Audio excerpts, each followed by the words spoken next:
بسم الله الرحمن الرحيم، وبه نستعين، والصلاة والسلام على سيدنا محمد وعلى أمة محمد أجمعين. احنا بنقول سنة عدت وسنة جديدة جاية بالخير، جاية بالأمن، جاية بالأمان، جاية بالاستقرار. معايا 2 من أعضاء المؤسسة أنا بحبهم وبتمنى فعلا إن يبقوا معايا على طول، لأن هم من بلقاس. وبقول إن بلقاس مدينة الجمال، مدينة العطاء، مدينة الخير. عرفيني بيكي. رحاب عبد اللطيف. بقول ان فعلا المؤسسة مؤسسة قايمة على الحب وعلى الخير، ودعوة لكل المشاهدين في كل مكان. مؤسستنا معاكم في كل مكان. نفسك ايه في السنة الجاية؟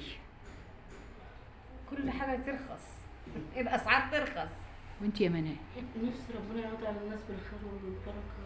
ونفسك وكل لبنتك تبقى ايه وبتتمني لها ايه عشان تشوفك وتحس ان الام هي اللي بتدي، الام هي اللي بتربي. ربنا يرزقها من الحلال يهنها ويهنى خاطرها وتبقى حاجة كويسة.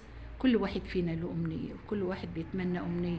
يا رب مع نهاية سنة وبداية سنة أمانينا كلنا تتحقق، من أمانينا وحلمنا من خلال مؤسسة النيل العالمية للتنمية وإعداد القادة.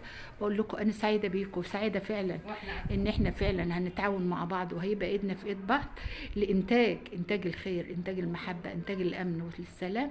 وبقول لمنال يا رب دعوتك تبقى مرفوعة على باب الله دلوقتي، وبنتك تروح بيتها سعيدة ومبسوطة، ونيجي نشارك ونبارك ونهني. تحياتي ليكم من خلال مؤسستنا، مؤسسة النيل العالمية للتنمية وإعداد القادة.